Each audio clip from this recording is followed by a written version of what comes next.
Welcome back, everyone. We're finally doing the tutorial video and the strategy recommendations that I've been procrastinating for a long time, mostly because there's been quite a few meta changes with the last few updates, so I just wanted to wait until some of those solidified before doing this, but I think we're finally going to do it now. Just a heads up, I'm getting a lot of this information from the Wiki page, so this is on openfront.mirahees.org. I'll leave a link in the description if you guys want to check it out. But let's go ahead and start focusing on some of the base aspects of the game first. So first of all, let's cover all the building types. So let's go over the bombs. There's the atom bomb. This is 750,000 gold. Generally, you only want to use this to pelt like structure dense areas. So if you can hit someone with an atom bomb and it'll take out 2 cities or a silo or something like that, that's really nice. Usually this is saved for people that you really are annoyed with. Otherwise, you probably just want to save for some bigger bombs or like actually hit them with a land attack or something. So very specific scenarios where that's actually used. There's the Merv, which is the biggest bomb in the game, 25 million gold, and this is subject to change. This has gone up in price over time, but this is generally, to win the game or to take out a player that is winning the game, or of course to spite nuke someone that you just absolutely hate. That I see that all the time. There's no way you can defend against this. If you get hit with it, sucks to suck. You gotta, rebuild your infrastructure and retake that. So generally, you can actually, there's plenty of games where I get merved and then I win. Too many players, they get discouraged after getting merved and then they just immediately leave the game. That's incorrect. You should probably just stay in the game as long as you can. Very easy to win games, especially in like a crazy nuclear endgame where everyone's getting hit. You don't want to just leave the game immediately. And then there's the hydrogen bomb, which is 5 million, and I would recommend probably not using this very often unless you absolutely have to, because chances are if you can afford a couple hydrogen bombs, you're going to be close to a merv, and if there's someone that you're hitting with multiple hydrogen bombs, you probably want to merv them, or you probably need to merv them because they're going to win the game. These also I just see come out when people are, angry that they're getting hit, but try and save up for a merv, please. Then we got warships here. So warships are used to capture, trade, and defend against other warships. They're really good in small quantities. I find that many players probably spend way too much money on warships, especially when they're like fighting other people. You don't want to escalate like warship conflicts with other players because it's incredibly expensive. You lose 5 warships, that's 5 million. And you could have spent that on structures like ports or cities, and these just vanish. The warships just die and they're gone. So it's good to have a couple, especially if they're in really high trade zones. But if that's not happening or they're getting shot down, you just probably want to stop spending on them or request alliances with other people with warships. Okay, then we have the port, which obviously sends out trade ships, and you probably want a lot of these in the later game. In the early game, I think it's best to focus on cities, but especially as we enter like a post-nuclear game phase, it's good to have like an ally or two that you're trading with constantly, because that's going to be pretty much your only source of revenue, because you're not going to be eliminating a whole lot of players and getting their gold and stuff like that. Then we have the SAM launcher. So this was actually really useful prior to the anti-structure stacking update. So before this, you could just make an island and put a bunch of structures there, and you could put some SAM launchers down to defend against incoming hydrogen bombs or atom bombs, but this was recently removed in the update that came out 3 months ago. So I'm not actually sure if SAM launchers are useful anymore. They're incredibly expensive. The first one's 1.5 million, and they increase by 1.5 million until they get to 4.5 million. So outrageously expensive, and unless you're using them to cover up a lot of infrastructure, probably not the best use of money, even in the end game. And let's go into missile silos. So missile silos send out all of your missiles. They've got a cooldown. I forgot to mention the SAM launcher also has a cooldown. And so if you want to send out bombs or deflect bombs, these 2 structures will have a small cooldown there. And let's look at the next one. So we got the defense post. This starts very cheap at 50k. It increases at 50k increments until we get to 250k. It basically just slows down attacks and increases the number of troops required to take a certain area. And, this is useful in a lot of scenarios, especially, against enemies that you don't want to take your land. So this can just be an extra buffer. But, in the late game, not really worth it. If someone has 1 million troops, it doesn't matter how many defense posts you have. They're just going to blast through it. And then, of course, cities, our favorite structure. We're always talking about how many cities we want to get, especially in the early game. If you've got a couple extra cities than your neighbor that only has like 2 or 3 cities, that can make a huge difference in the open. They give you an additional 25,000 population, so that's very significant in the early game, and I think that's something that we should all focus on aiming for. Okay, let's talk about some basic shortcuts. So you can use the space bar to view the terrain. There's 3 different terrain types. There's plains, highlands, and mountains. And yeah, in that order of increasing difficulty to take. And you can use the space bar to view this. Left click to attack and auto boat. Right click to open up the radial menu. Shift scroll wheel to adjust attack ratio. I actually didn't realize this until I read the wiki just recently, but yeah, you hold shift and you can use the scroll wheel to adjust the attack ratio. And that I'm actually going to probably start doing that. That's much quicker than moving my mouse over to slide it manually. And then you can do a control left click to open the build menu. Sometimes people can use this to build like warships really fast, or stack structures. Of course, you can't stack structures now, but you used to. Like if you could align the button for building a structure right next to where you're clicking, you can just spam that and you can deploy a bunch of warships or whatever you want. And then also you can click C to focus the camera on your player if you get lost, like like in the end game when you have like 2 pixels left to your name. Okay, let's go on to the game phases. So there's I believe about 5 different game phases. They are going to be obviously picking a spot, the Wildlands expansion, bot taking, nation taking, and the pre-nuclear endgame and the post-nuclear endgame. So I apologize, that's actually 6 phases that I forgot to count on my sheet here. So let's go over picking a spot. So you pretty much always want to choose less dense areas, regardless of terrain. That always matters most. You know, spawning near people, it doesn't matter if the terrain's amazing, you're just not going to get a whole lot of land. So you want to choose less dense areas, even if it is like crappy, like in the mountains or something like that. Case in point, like any of the polar regions, I believe that terrain is technically mountains or something similar. Okay, and if you have the luxury to do so, you can pick better terrain. Plains obviously the best, but in many cases there's going to be a lot of players that take all of the plains land, especially on places like the Africa map, which don't actually have a whole lot of it. Then, yeah, what else we got to talk about here? We already talked about the terrain types. Yeah, plains easiest, highlands second easiest, mountains the hardest, and boat access. So when you're picking a spot in the early game, you pretty much want to always find a spot where you will get boat access soon, like whether it's along a river that connects to the sea or an actual sea. That's very important if you want to like actually make money. And it also opens up the possibilities of attacking other players, because you can now boat into anyone that has water access.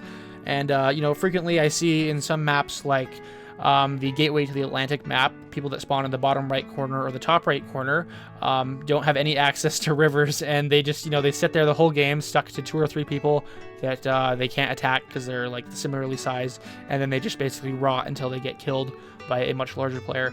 Okay, let's move on to the next phase. So this will be the Wildlands expansion. So once you're done picking a spot, you go and attack the free land, technically called the Wildlands. Basically the biggest tips I have for you here is to be patient. So probably wait until you're about at 5k troops and then make your first attack, and then attack in like 1k increments after that. So wait till your troops get up to about 6k, attack again, 7k, attack again, etc. Until you're about at 8 to 10k troops, and then you can just attack how you want. But you really want to let your troops increase. I see so many people that just over attack, they blow all their troops, and once the Wildlands expansion is over, they just don't have any troops to attack the bots, so they have to wait a really long time. And this is really, really not good. So you just want to be patient here. And different maps are going to have like different, attack frequencies. Like the Africa map has a lot of land, one of the biggest maps in the game. I think probably the biggest. You can be a little bit more patient. You can let your troops get up to about 10 to 12k as you expand in the initial phase. But you can't get away with that on some of the smaller maps that run out of space much quicker. Okay, let's go on to the next phase. So there's the bot taking phase. So you want to aim for annexations when possible. So an annexation is when you surround, a nation or a bot or a person. So some tips here is that you actually can't get annexations if any part of the nation or whatever is touching a river or the sea or the side of the board. So you have to just fully surround it there. And annexations will also occur if like a piece of your land is cut off from your original starting zone, and it's not bordering any kind of water or side of the map. So like if your land gets pinched off, your land will get annexed by a neighboring player. So that's also something to watch out for. Also in the bot taking phase, you want to take smaller bots first. So like when you first run out of Wildlands, you want to target the really small bots just so you can begin to snowball a little bit, and you don't want to overspend on troops. And a good way to do this is to just look at your surrounding neighbors and don't let yourself get too much weaker than them, because I hear a lot of stories about players getting beat up by their neighbors early in the game. That's because you're not saving. The quickest way to avoid that is to just have more troops than any of your neighbors. They're not going to attack you, trust me. Okay, then we go into the next phase. So this is nation taking. So there is a difference between bots and nations. The bots don't really build structures, and also they're poorer, and they don't have emotions. Like you'll notice the nations will give you middle fingers. Also, all the nations usually have flags and the names of a typical nation, stuff like that. Do not aggro the nations unless you can take them out immediately. If you attack a nation, you'll notice when you hover over it in the context window in the top right corner, it'll tell you its like emotional alignment towards you. If it says hostile, it's probably going to just be like sacking into you forever, and that's going to really screw up your game, especially if it's a strong nation. So a good rule of thumb here is to just like do not attack nations at all unless you can take them out immediately. If they attack you, just let it go. They're not going to sack into you as hard as if you attack them back. And also you can farm nation structures, so especially on really nation dense maps like the what's it called, the known world map, the Game of Thrones map.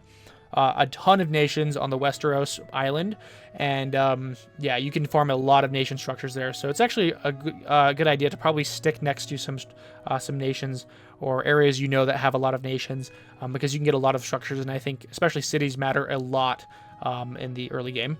Okay, let's go on to the next phase. The next phase is the pre-nuclear middle game. So this is the middle game that does not have nukes yet. People are not launching nukes at each other because they frankly don't have enough money to do that. You want to prioritize getting new cities, because this is what's going to increase your population and allow you to take more land. And generally, you want to deploy a couple warships, as I mentioned earlier, in good trade zones to make a little bit extra money. And most importantly, do not escalate conflict. So I see people do this all the time. They get attacked by a neighbor, and then they slam them harder. Do not do this. Try and send them emojis. You can do this through the radial context window by right-clicking on someone and going to the emojis thing. Send them things like peace and hearts and stuff like that. Don't like try to mock them. They'll pick up on this, trust me. You basically want to like stop these battles, especially if they're ones you know that your enemy can't win. Try and communicate to them, or like even give them a bang emoji to like signal that you might full send them. That might scare them a little bit. Yeah, you don't want to be wasting a lot of time attacking people that you can't defeat, because that's going to lose you the game. You know, if you're attacking someone, you don't have time to actually increase your land or like get structures, because you're going to be spending money on defense posts and crap like that. So very important to not escalate conflict and have a couple of friends if possible. Also, yeah, as I mentioned before, keep your troops high to prevent people from beating you up. Very important. Also, take the land of weak people. That's a pro tip right there. That's basically the name of the game. You want to take land from weak people, and if there are no weak people, just wait around until something happens, and there probably will be some weak people. Chances are, you know, if you have borders with more than like 5 people, one of them is going to cave before you do, statistically. Also, just make lots of money. You can do this with ports and all the other methods I mentioned earlier. And here we arrive at the post-nuclear middle and end game. So you better hope people don't hate you by this point, you know, once people have nukes. Because if they hate you, guess where those bombs are going? Oh, man, they're going right into you. Try to let other people nerve each other to death, and don't get involved unless you think it's like absolutely necessary to stop someone from winning. So I've won so many games doing this. You can just like play on the sidelines, have some defense posts, keep your troops relatively high, make it so you're like undesirable to attack. And these people that have been beefing for like 10 minutes now will be like launching hydrogen bombs at each other and nerving each other. And as long as you like don't intervene and they don't see you as a threat, they're gonna continue slaughtering each other. And it's gonna get to the point where they like actually don't care if you win. They just want to kill the person that's been bothering them the whole game. And this is when you can, you know, this is where you shine. This is where you start taking the nuked land, building structures, saving money, trading, and then you eventually win. And you can do this all the time. In fact, in many cases, it's probably better to like not be at the top of the leaderboard in the end game when there are mervs on the table, just because these guys are going to be really worried about bombing each other, and they're going to unsuccessfully kill each other, and they'll be fighting each other forever and performing spite wars, and you'll rise to the top, as mentioned.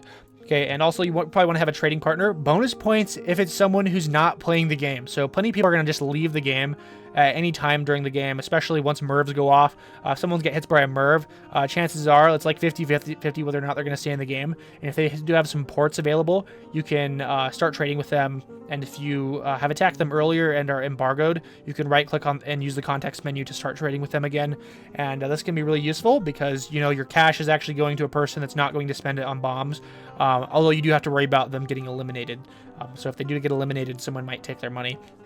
Also, yeah, generally don't push for the 80% land win unless there are no active players that can afford mervs. Because, you know, if there's people on the board that can afford mervs, what do you think is going to happen when you get near 80%? Like, they're going to hit you with a merv. That's just how the game is. So, it doesn't matter if you have the troops to do so. Probably just sit back and find ways to eliminate the other players, or wait until they've spent all their money before you push for the 80%. Because, yeah, if you get near it, they're just going to kill you. Okay, now let's cover some of the best starting locations and general strategies for all of the maps. So let's talk about the world map. And basically, some of the best areas are probably Northeast Asia or anywhere on like the Eurasia section of the map. So in many of these maps, a common theme you'll see is that like you want to choose locations that have the maximum potential for snowballing, and smaller islands, like, you know, random islands in the middle of nowhere. You know, it just takes a while to get from these islands to other places. Especially if there's not a whole lot of free land or bots to take in the first place there, so you're not going to end up very strong. This is why I generally recommend not spawning on islands. You also got to be careful with Antarctica, because there's been plenty of times where I spawned on Antarctica, and, you know, I take the whole island, and then the #1 player can actually win without taking Antarctica. They can get the 80% victory without even touching Antarctica, and that's kind of the problem. So if you start in Antarctica, you gotta like find a way to get onto some bigger continent, preferably like Africa or Australia, then Southeast Asia, stuff like that. Okay, let's move on to the next one. So North America, one of my favorite maps. There are a whole lot of NPCs in the contiguous United States, just because of all the state NPCs there. I think it's a good place to spawn.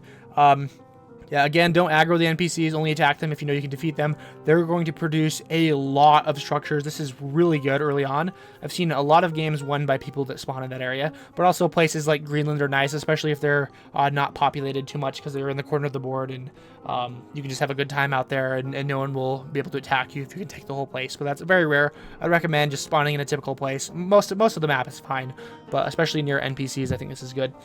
South America, now this map is very difficult for me. I've actually only had one win. Not totally sure why. You know, it's got a bunch of rivers. It makes it very hard to just steamroll in the map, especially since it's just mostly one, you know, one landmass. Probably want to just spawn, like, you know, anywhere there's a reasonable amount of land that is, you know, not densely populated, which is generally like the center of the map, in like the Amazon basin and stuff like that. But also I found that Central America can be useful, just because once again you're in the corner of the map, and you're not going to be pestered by players to your back, because there are none. Yeah, it can also be a good place to start trade as well. Okay, let's move on to the Europe map. So the new Europe map has a lot of rivers, and most importantly, one of the ways it's different from the Europe Classic map is because the North Africa sections actually connect. On the Europe Classic map, it's kind of cropped off a little bit higher, and so like Morocco and, for example, like Egypt don't actually touch on the map. So on the new Europe map with rivers, very good to start in North Africa. I would actually recommend it in many cases, especially like the highlands areas of like North Africa and the Northwest. Very, very good. Usually there's not a lot of players there because they think it's bad terrain or whatever, and so that can be good. Also, the southeast corner, also my favorite because of the desert regions, and it's just a corner, so if you can end up taking the whole corner, there's going to be no one to your south or east, really, and that can be very useful. And the Europe Classic map, this is the one with Iceland, that I mentioned previously.